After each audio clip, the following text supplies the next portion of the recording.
ಹೇಳ್ತೀನಿ ಕಾಂಗ್ರೆಸ್ ವಕ್ತಾರ ಯುಟಿ ಫರ್ಜಾನ ನಮ್ಮ ಸ್ಟುಡಿಯೋದಲ್ಲಿದ್ದಾರೆ. ಫರ್ಜಾನ್ ಅವರೇ ನಮಸ್ಕಾರ, ಕಾರ್ಯಕ್ರಮಕ್ಕೆ ಸ್ವಾಗತ.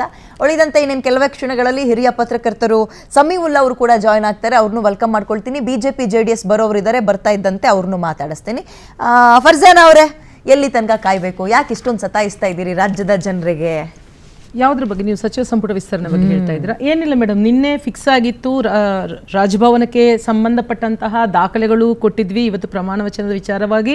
ಆದರೆ ದೇಶದಲ್ಲಿ ಒಂದು ರೀತಿಯಾದಂತಹ ಒಂದು ಭೀಕರ ಪರಿಸ್ಥಿತಿ, ನಮ್ಮ ಮಕ್ಕಳ ಮೇಲೆ ನಡೀತಾ ಇರುವಂತಹ ಹಲ್ಲೆ ಮತ್ತು ಶಿಕ್ಷಣ ವ್ಯವಸ್ಥೆ ಒಂದು ಪಾರದರ್ಶಕವಾಗಿ ಮಾಡಿ ಅಂತ ಕೇಳ್ಕೊಂಡಾಗ ಅವ್ರ ಮೇಲೆ ನಡೆಸಿದ ಲಾಠಿ ಚಾರ್ಜ್, ಅಶ್ರುವಾಯು, ಎಲೆಕ್ಟ್ರಿಕ್ ಶಾಕ್, ಇದೆಲ್ಲವನ್ನು ನೋಡಿ ಗಂಭೀರ ಕಳವಳಕ್ಕೆ ಒಳಗಾಗಿದ್ದೀವಿ. ಈ ಹೊತ್ತಿನಲ್ಲಿ ಆ ಮಕ್ಕಳ ಪರವಾಗಿ ತುಂಬಾ ಸಶಕ್ತವಾಗಿ ನಿಲ್ಬೇಕಾಗಿರೋದು ನಮ್ಮ ಕರ್ತವ್ಯ. ಅಲ್ಲಿ ಹೋದ ಸಂದರ್ಭದಲ್ಲಿ ವಿಪಕ್ಷ ನಾಯಕರನ್ನು, ಪ್ರಿಯಾಂಕಾ ಗಾಂಧಿ ಅವರನ್ನು, ಅನೇಕ ನಾಯಕರನ್ನು, ಹಿರಿಯ ನಾಯಕರನ್ನ ಎಳೆದಾಡಿ ಒಂಥರ ಒಂದು ಗಾಂಭೀರ್ಯವೇ ಇಲ್ಲದ ರೀತಿಯಲ್ಲಿ ಬಹಳ ತೀವ್ರವಾದಂತಹ ಒಂದು ದುಷ್ಟತನದ ರೀತಿಯಲ್ಲಿ ನಮ್ಮ ನಾಯಕರ ಜೊತೆ ವರ್ತಿಸಿದ್ದಾರೆ. ಹಾಗಾಗಿ ನಿನ್ನೆ ಅದಕ್ಕೊಂದು ತಡೆ ಒಡ್ಡಲಾಗಿದೆ. ಇನ್ನೊಂದು 2 ದಿವಸದಲ್ಲಿ ಅದು ಕಂಪ್ಲೀಟ್ ಆಗುತ್ತೆ. ಅಲ್ಲಿ ಭೀಕರ ಪರಿಸ್ಥಿತಿ ಅಂದ್ರೆ ಡೆಫಿನೆಟ್ಲಿ ಹೌದು, ಮಕ್ಕಳ ವಿಚಾರ. ಇಲ್ಲಿ ಬರದ ಪರಿಸ್ಥಿತಿ ಇದೆಯಲ್ಲ ಮೇಡಮ್? ಹೌದು, ಬರದ ಮಂತ್ರಿಗಳಿಲ್ಲ, ಒದ್ದಾಡ್ತಾ ಇದ್ದಾರೆ ಮೇಡಮ್, ಕೃಷಿ ಮಂತ್ರಿಗಳಿಲ್ಲ. ಹೌದು, ಕರೆಕ್ಟ್. ಆದ್ರೆ ಎಲ್ಲದಕ್ಕೂ ಎಲ್ಲಾ ಜಿಲ್ಲೆಗಳಿಗೂ ಉಸ್ತುವಾರಿ ಸಚಿವರನ್ನ ಹಾಕಿದ್ದಾರೆ. ಕೃಷಿ ಮಂತ್ರಿಗಳು ಇದ್ದಿದ್ದಾಗ ಏನು ಮಾಡಬಹುದಾಗಿತ್ತು ಅದಕ್ಕಿಂತ ತೀವ್ರ ರೀತಿಯಲ್ಲಿ ಡಿಕೆಶಿ, ನಮ್ಮ ಮುಖ್ಯಮಂತ್ರಿಗಳು ಡಿ ಕೆ ಶಿವಕುಮಾರ್ ಅವರು ಮೊನ್ನೆ ಭಾನುವಾರ ಕೂಡ ಚರ್ಚೆ ಮಾಡಿದ್ದಾರೆ. ಬರ ಪರಿಹಾರಕ್ಕೆ ವಿಶೇಷ ನಿಧಿಗಳನ್ನ ಹಾಕಿದ್ದಾರೆ. ಪ್ರತಿ ಜಿಲ್ಲೆಗಳಿಗೆ 5 ಕೋಟಿ ರೂಪಾಯಿಗಳನ್ನ ಬರ ಪರಿಹಾರವಾಗಿ ಮೊತ್ತವಾಗಿ ನೀಡಲಾಗಿದೆ. ಪ್ರತಿ ತಾಲೂಕುಗಳಿಗೆ 1 ಕೋಟಿ ನೀಡಲಾಗಿದೆ. ಆದ್ರೆ ನಾನು ಹೇಳುವಂತದ್ದು, ಎಂತ ಈ ಬಿಜೆಪಿ ಸರ್ಕಾರ ಇದ್ದಾಗ ಹಾಕಿದ್ದಲ್ಲ ಬೋರ್ವೆಲ್ಗಳು, ಆ 70,000 ಬೋರ್ವೆಲ್ಗಳೆಲ್ಲ ಬತ್ತು ಹೋಗಿದೆ. ಬರಗಾಲದ್ದು ಬಿಡುಗಡೆ ಆಗಿದೆ ಮೇಡಮ್. ಇವಾಗ್ಲೇ ಆಗುವಂತದ್ದು ಶುರುವಾಗಿದೆ. ಅಂದ್ರಿ ನೀವು ಯಾರು ಹೋಗಿದ್ದಾರೆ, ಎಷ್ಟು ಕೆರೆಗಳಲ್ಲಿ ನೀರಿಲ್ಲ ಅನ್ನೋದ್ರ ಬಗ್ಗೆ ಅಧ್ಯಯನ ಮಾಡಿದ್ದಾರೆ, ಏನ್ ಮಾಡ್ತಾ ಇದ್ದಾರೆ? ಎಲ್ಲಾ ಕೆಲಸಗಳು ನಡೀತಾನೆ ಇದ್ದಾವೆ. 20 ಜನನು ನಿಂತ್ಕೊಬಿಟ್ರೆ ನೋಡಿ, ಸಚಿವ ಸಂಪುಟ ವಿಸ್ತರಣೆ ಆಗ್ಬೇಕು. ಅದು ನೀವು ಒಪ್ಕೊಂಡ್ರು ಒಪ್ಕೊಳ್ಳಿಲ್ಲ ಅಂದ್ರೂ ನಿಮ್ದು ಹೈಕಮಾಂಡ್ ಪಕ್ಷ ಅಲ್ಲಿಂದ ಒಂದು ಗ್ರೀನ್ ಸಿಗ್ನಲ್ ಪರ್ಮಿಷನ್ ಸಿಗ್ಲೇಬೇಕು. ನಿಮ್ಗೂ ಅಷ್ಟೇ, ಬಿಜೆಪಿ ಅವ್ರಿಗೂ ಅಷ್ಟೇ, ಇಬ್ರು ಏನು ಹೊರತಾಗಿಲ್ಲ. ಹೌದು, ಪಕ್ಷದ ಪಾರ್ಟಿ ಅಧ್ಯಕ್ಷರು ಹೋಗ್ತೀರಾ, ಪರವಾಗಿಲ್ಲ. ಸಿಎಂ ಹೋಗ್ತೀರಾ, ಪರವಾಗಿಲ್ಲ. ಇನ್ನೊಬ್ರು ಮಾಜಿ ಮುಖ್ಯಮಂತ್ರಿಗಳನ್ನ ಕರ್ಕೊಂಡು ಹೋಗಿದ್ರಿ, 3 ಜನ, ಪರವಾಗಿಲ್ಲ. 20 ಜನ ಹೋಗಿ ಅಲ್ಲಿ ಗುಡ್ಡೆ ಹಾಕಬಿಟ್ರೆ ರಾಜ್ಯದ ಪರಿಸ್ಥಿತಿ ಏನ್ ಹೇಳಿ? ಇಲ್ಲ, ರಾಜ್ಯದ ಪರಿಸ್ಥಿತಿಗೆ ಸಂಬಂಧಪಟ್ಟಾಗೆ ಏನು ಆಕ್ಷನ್ ತಗೋಬೇಕು ಎಲ್ಲಾ ಆಕ್ಷನ್ಸ್ ಅನ್ನು ತಗೊಳ್ತಾ ಇದ್ದೀವಿ. ಬರ ಪರಿಹಾರ, ನೀವು ಬರ ಪರಿಹಾರದ ಬಗ್ಗೆ ಕೇಳ್ತಾ ಇದ್ದೀರಿ. ಕೇಂದ್ರ ಇದುವರೆಗೂ ಒಂದು ನಿಯೋಗ ಕಳಿಸ್ಲಿಲ್ಲ. ನಾವು 163 ತಾಲೂಕುಗಳನ್ನ ತೀವ್ರ ಬರ ಪೀಡಿತ ಪ್ರದೇಶಗಳು ಅಂತ ನಾವು ಏನು ನಿರ್ಣಯ ತಗೊಂಡಿದ್ದೀವಿ, ಇದುವರೆಗೂ ಒಂದು ನಿಯೋಗ ಬಂದಿಲ್ಲ. ಅಥವಾ ದಕ್ಷಿಣ ಭಾರತದ ರಾಜ್ಯಗಳಲ್ಲಿ ಈ ತರದ ಬರ ಏನು ಪದೇ ಎದುರಿಸ್ತಾ ಇದೀವಿ, ಒಂದು ಕೇಂದ್ರೀಯವಾದಂತಹ ಒಂದು ಯಾವುದೇ ಒಂದು ಯೋಜನೆಯನ್ನ, ಕ್ರಿಯಾ ಯೋಜನೆಯನ್ನ ಕೇಂದ್ರ ಹಾಕೊಂಡಿಲ್ಲ. ನಮ್ಗೆ ಬರ ಪರಿಹಾರ ಲಾಸ್ಟ್ 2024 36,000 ಕೋಟಿ ನಷ್ಟ ಆಗಿತ್ತು. 18,000 ಕೋಟಿ ಕೇಳಿದ್ವಿ.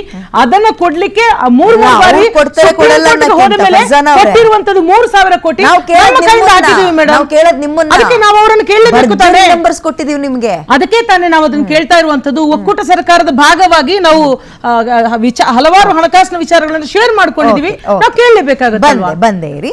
ಈಗ ತಾನೇ ಹಿರಿಯ ಪತ್ರಕರ್ತರು ಸಮೀವುಲ್ಲಾ ಅವರು ಜಾಯಿನ್ ಆಗಿದ್ದಾರೆ, ಅವ್ರನ್ನ ವೆಲ್ಕಮ್ ಮಾಡ್ಕೊಳ್ತೀನಿ. ಸರ್ ನಮಸ್ಕಾರ, ನನ್ನ ಧ್ವನಿ ಕೇಳಿಸ್ತಾ ಇದೆ ಅನ್ಕೊಳ್ತೀನಿ. ಇವತ್ತು ನಾಳೆ ಅಂತ ಹಿಂಗೆ ಸ್ವಲ್ಪ ಮುಂದೂಡಿಕೆ ಆಗ್ತಲ್ಲ ಇದೆ.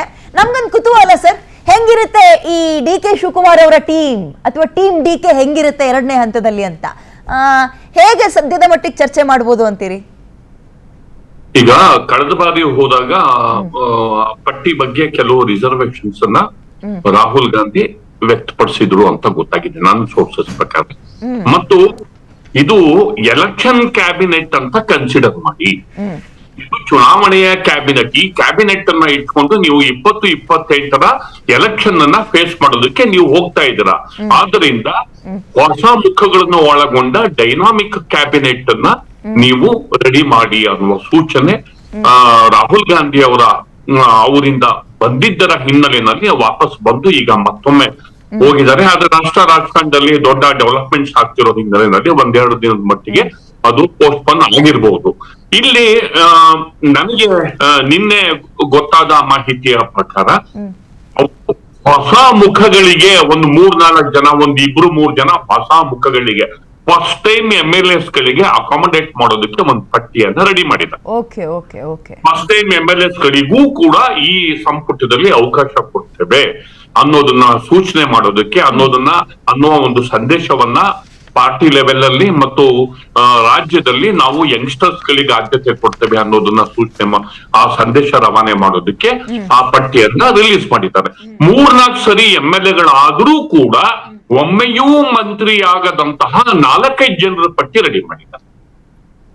3-4 ಸರಿ MLAs ಆಗ್ತಾರೆ, ಆದ್ರೆ ಒಮ್ಮೆಯೂ ಸಚಿವರಾಗಿರಲ್ಲ ಅಂತವರ ಪಟ್ಟಿಯನ್ನ 1-5-6 ಜನರ ಹೆಸರನ್ನ ಅವರು ರೆಡಿ ಮಾಡಿದ್ದಾರೆ. ಇದು ಇನ್ನೂ ಕ್ಲಿಯರ್ ಆಗಿಲ್ಲ. ರೆಡಿ ಇರುವ ಪಟ್ಟಿಯ ಅಂಶಗಳನ್ನ ನಾನು ಹೇಳ್ತಿದ್ದೀನಿ.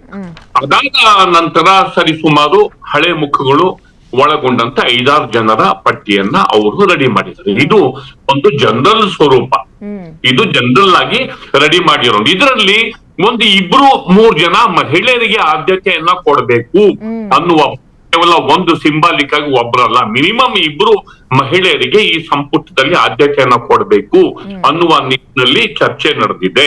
ಜೊತೆಗೆ ಕನಿಷ್ಠ 3 ಜನ ಅಲ್ಪಸಂಖ್ಯಾತರಿಗೆ ಆದ್ಯತೆಯನ್ನ ಕೊಡಬೇಕು ಸಂಪುಟದಲ್ಲಿ. ಅಂದ್ರೆ ಮ್ಯಾಕ್ಸಿಮಮ್ SM ಕೃಷ್ಣ ಅವರ ಸಂಪುಟದಲ್ಲಿ 4 ಜನ ಮೈನಾರಿಟಿ ಅವರಿದ್ರು.